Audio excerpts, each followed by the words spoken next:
Good evening. I'm just kidding. Good evening. Here we go. There's my big head. Pretty freaky, really. Anyway, I'll quit moving that ugly big head back and forth in your face. Um, what I'm going to do is I'm going to tell you a story from when I was a kid. Because I do that sometimes. It's probably kind of annoying, but I'm going to do it anyway because I can, I guess. I'm just drunk on power. That's what it is since I have this channel. So I go to tell a story anyway about my childhood. As I told you before in other videos, if you haven't seen them, you can go back and look. I was used as a guinea pig for drug experiments in 1976, and that messed up my health pretty bad, and I ended up basically because I was in the hospital for 56 days, and I came out of there completely useless, and so I pretty much missed my grade 4 year. So I failed, in those days they'd fail you, and that's what happened anyway. I failed. This was long before the era of participation trophies and all that stuff. If you didn't make it, you failed. That was all. And anyway, I failed grade 4. That's the only class I ever failed was grade 4, but I did fail grade 4. And so what they did is they decided that I was stupid. And so they sent me in the fall of 1977, at the beginning of the school year, I was sent to a neighboring town to school there. And anyway, my hometown and the neighboring town were kind of rivals. And of course, if you were from my town and you were going to school in that town, that wasn't the greatest thing. There was lots of conflict, and lots of violence. It got kind of scary sometimes, and got into some bad scrapes anyway when I was there. And of course, I was a tough little nut, but I wasn't really able to fight very well because I was so sick.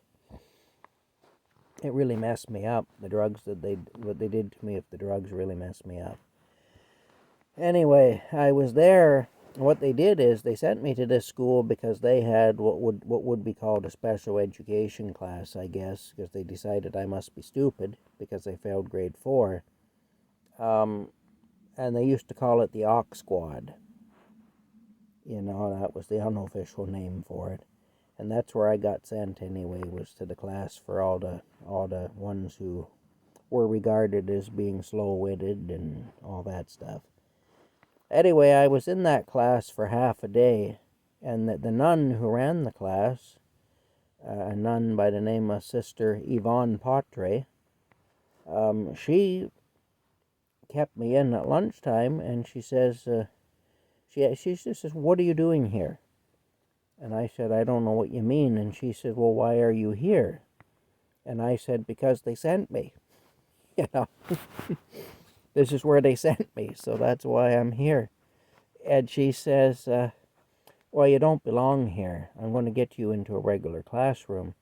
She said, "It's too late to send you back to your own school where you should be. But," she said, "I'm going to get you into a regular classroom here."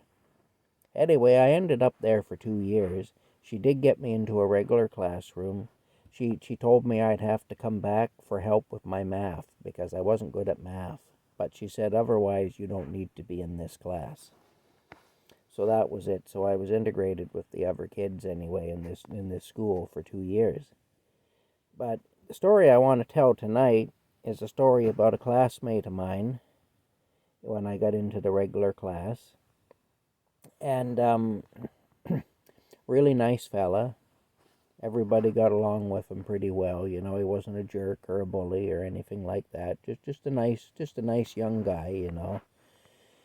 And well, basically what happened was I had a doctor's appointment after school, and our family doctor was in the same town as this school, which is about 12 miles from my hometown.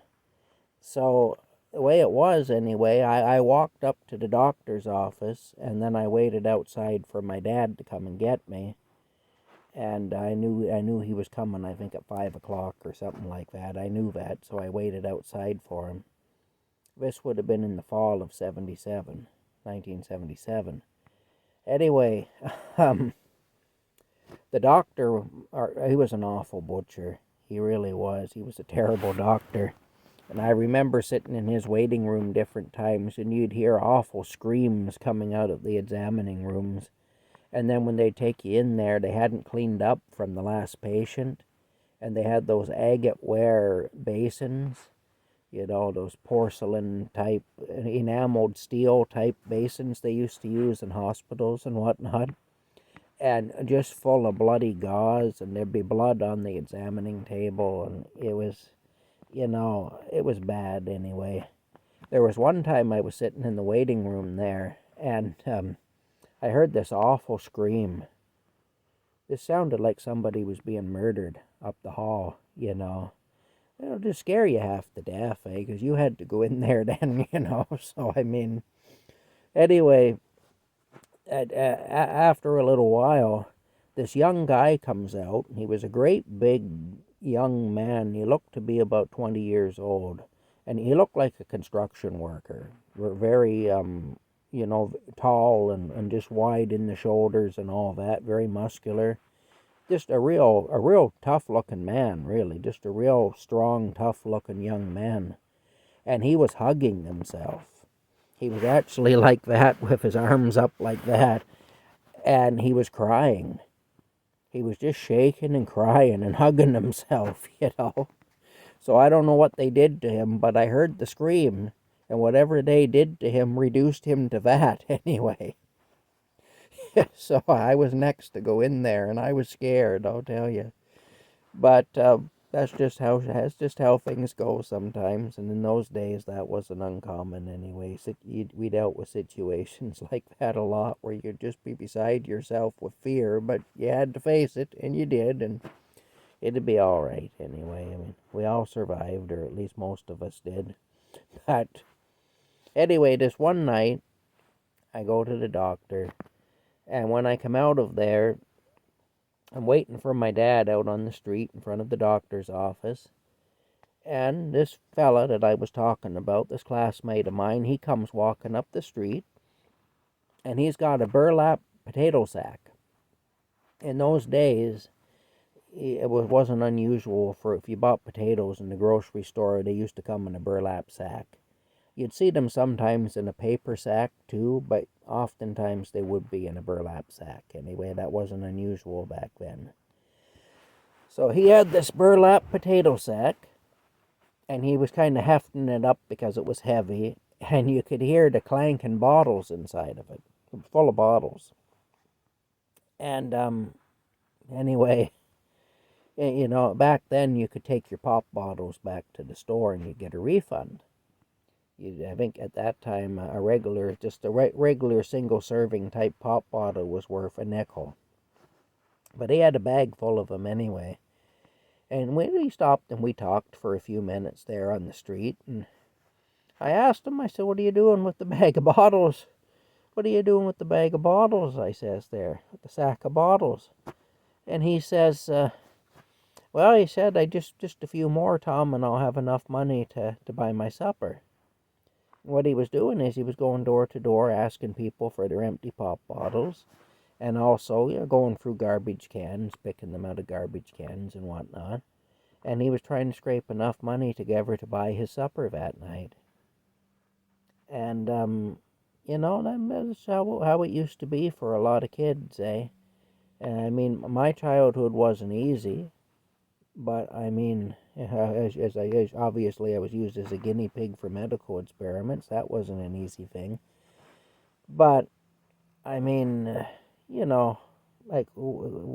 was looked after at least. I had food and whatnot, but there were a lot of kids who didn't, and that's just how it was.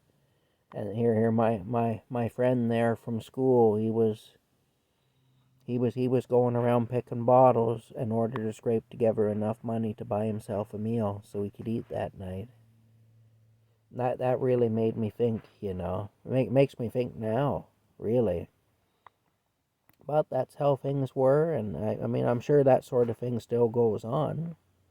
Although it'll go on in different ways now because you can't really take bottles back to the grocery store like you could in those days. But most kids now wouldn't know a burlap sack. If they saw one, they wouldn't know what it was. But because things have changed so much. But the thing is, things change, but they really don't. The outward appearance of a thing will change. It'll take on a different form. But these sorts of situations are always with us anyway. And in my day, that's how it was. These days, it would take a different form. But, you know, anyway, childhood isn't easy. That's the bottom line, I guess, there. Life isn't easy. But it's worth living. And I often think of that fella, and I wonder what became of him and how he did. And I hope he's all right. I hope he made out well in life. And I hope that the memory that he will have of having to do that in order to eat, having to pick bottles in order to eat, I hope that that's something he draws strength from now in his life. And I hope that I hope he's done well anyway for himself. He was a nice fella and he deserved to do well, and I hope he did. Anyway, that's the story from my childhood, just a little snippet of something I remember. And every so often I'm going to do this. Maybe I shouldn't, but I'm going to. I hope you all have a good night, and I'll talk to you later.